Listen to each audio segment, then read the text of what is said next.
guru, para murid turut tercengang. Karena memang ibunya Sugeng gak pernah datang ke sekolah ini.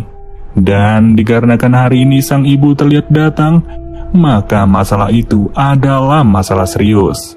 Tapi ibunya gak datang seorang diri. Ia turut membawa seorang pengacara yang merupakan koleganya. Pengacara yang siap menuntut pihak sekolah atas pencemaran nama baik.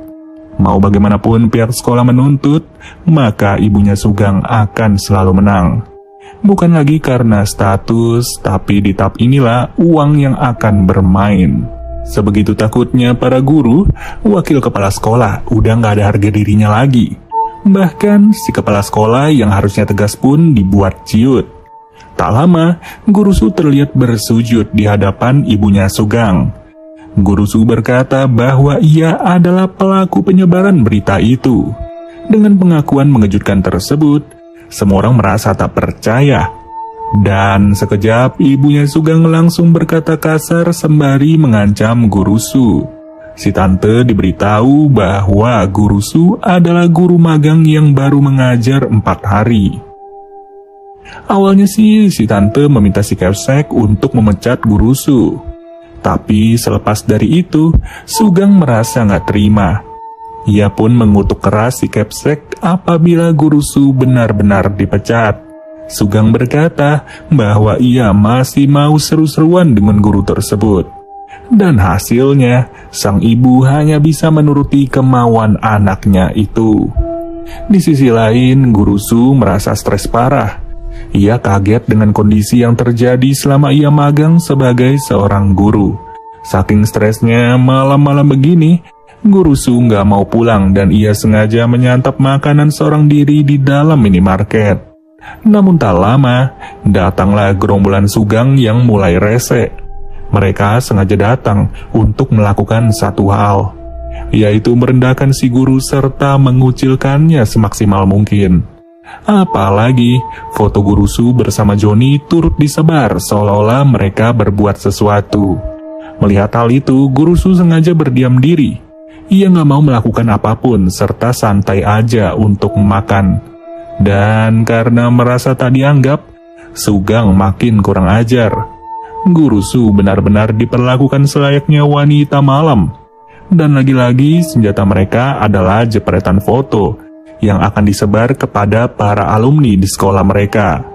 Luar biasa bobrok bukan? Mental seperti Sugeng inilah yang akan membuat Guru Su semakin geram. Mereka nggak tahu aja siapa Guru Su sebenarnya. Apalagi Guru Su turut ditegur oleh wakil kepala sekolah karena telah dianggap menyebar aib dari sekolah Moyung. Meski pada aslinya Guru Su nggak tahu apa-apa. Saat malam, Guru Su pun akan bertindak dengan sebuah topeng kucing. Ia sengaja mendatangi Sugeng serta menghajarnya sebagai bentuk pembelajaran. Mau 1, 2, atau 5 pria sekaligus, semuanya dibikin melongo dengan kehadiran sosok bertopeng kucing. Mereka nggak tahu orang itu siapa, tapi yang jelas kemampuannya tidak bisa diimbangi oleh Sugeng. Sugeng dan rekannya dibuat sadar bahwa kualitas mereka berbeda jauh. Yang pada ujungnya, kabur adalah pilihan terbaik. Dari situ, Guru Su sedikit puas atas memarnya Sugeng and the Gang. Apalagi kabar bengepnya Sugeng telah menyebar di berbagai sudut sekolah. Tapi jelas sudah, Guru Su berpura-pura tidak tahu atas kejadian itu. Meski sebenarnya ia sendiri telah mempermalukan Sugeng dengan memberi gambar seolah-olah Sugeng baru saja dihajar oleh kucing. Kaget bukan sembarang kaget, sekali bergerak sekolah Moyung langsung bergetar. Di samping itu, wakil kepala sekolah mulai merasa panik. Ia takut atas kehadiran ibunya Sugeng. Sampai-sampai salah satu guru sengaja diperintahkan untuk mencari tahu siapa pembuat gambar kucing itu. Namun, hanya selang sehari, Joni harus menjadi korban lagi dari Sugeng and the Gang. Ia lagi-lagi dikantongi dengan kresek dan dikerjai dengan tantangan menuruni tangga. Sembari ditonton, pergerakan Joni turut direkam. Dan setelah lolos, Joni hanya bisa berlari pulang tanpa mengenakan busana. Joni sudah pasrah dengan nasibnya karena video itu akan disebar lagi kepada para murid. Ya, Sugeng sih bangga ya dengan perbuatan kelompoknya. Tapi tidak dengan topeng kucing. Sugeng and the Gang harus dibuat sadar dengan kehadiran sosok itu secara tiba-tiba. Guru Su yang udah gak tahan lagi dengan Sugeng masih aja dipancing amarahnya secara serentak. Tapi Sugeng malah mengajak bergelut, yang kemudian datanglah Joni sembari membawa sebuah pisau. Melihat hal itu, Guru Su berharap agar Joni tidak melakukan hal bodoh tersebut. Ia tak mau anak malang itu menambah masalahnya. Yang apa boleh buat, Guru Su harus menjadi penengah sampai-sampai tangannya jadi tersayat. Tetesan darah yang terus mengucur itu menjadi bukti betapa pedulinya Guru Su kepada tiap murid. Ia nggak mau ada korban jiwa dalam masalah ini. Meski pada ujungnya, ia sendirilah yang memasang badan untuk membela Joni maupun Sugeng. Hasilnya, Guru Su sengaja pergi ke rumah sakit seorang diri. Ia datang sendirian agar tak diketahui oleh siapa-siapa. Hanya dengan membawa HP dan juga topengnya, Guru Su pun kembali terbayang dengan masa lalunya. Masa lalu ketika ia berjuang setengah mati untuk menjadi juara. Pada situasi lain, Sugeng bersama kelompoknya terus melakukan razia untuk mencari sosok di balik topeng kucing. Mereka memeriksa tiap-tiap tangan dari siswa maupun siswi, apakah ada yang lecet atau tidak. Nggak main-main, mereka berpencar ke tiap lantai untuk mencari si topeng kelinci. Tapi tetap saja, tak ada hasil yang bisa ditemukan. Sedangkan Guru Su yang udah pulih sengaja datang dengan memakai mantel. Dan dengan wajah yang terlihat sehat, ia pun harus pura-pura terkejut dengan peristiwa tadi malam. Padahal di balik hatinya, Guru Su begitu bangga bisa menolong kedua murid. Lalu, ketika waktu istirahat tiba, secara sengaja Sugeng mulai mendatangi Guru Su. Ia pun langsung bertindak sesuka hati, sembari menyuruh Guru Su untuk tetap menjadi guru yang penakut.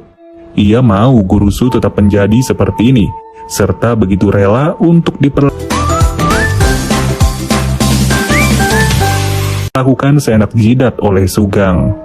Ya, Sugeng gak tahu aja dia udah salah orang. Meski sebenarnya Guru Su sendiri tidak begitu peduli dengan keberadaan Sugeng. Justru ia peduli dengan Joni yang tiba-tiba tidak masuk sekolah. Pemuda itu gak terlihat sama sekali keberadaannya pada hari ini. Dan setelah dicek, ternyata Joni telah mengajukan surat untuk pindah sekolah. Kaget, Guru Su pun berniat untuk mencari Joni. Yang benar saja, tepat di loteng tempat kerjanya, Joni berniat mengakhiri hidup. Ia sudah menyerah dengan keadaan karena terlalu capek atas perlakuan Sugeng. Tapi Guru Su pun langsung bersujud sembari memohon agar Joni tidak sebodoh itu. Guru Su tahu bahwa Joni pernah dipaksa memakan dagangan neneknya yang telah jatuh akibat membela sang nenek.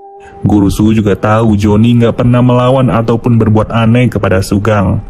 Meski harga dirinya ditindas seperti tikus got, tapi Joni tetap menahan amarahnya tanpa merugikan siapapun. Singkat cerita, Sugeng sengaja berlatih untuk menargetkan satu hal. Ia berencana untuk menantang si topeng kucing di atas ring. Dimana setelah kabar itu menjadi viral, Guru Su dengan senang hati langsung menerimanya. Di posisi ini, Sugeng masih nggak tahu siapa sosok di balik topeng itu. Tapi yang jelas ia begitu percaya diri untuk menang di hadapan ibu, ayah, dan juga pamannya. Dimana Guru Su santai aja sembari mendiamkan dirinya untuk tidak melawan. Guru Su mau tahu seberapa kuat efek latihan dari Sugeng. Pokoknya selama satu ronde penuh, Guru Su cuma defend dan juga defend.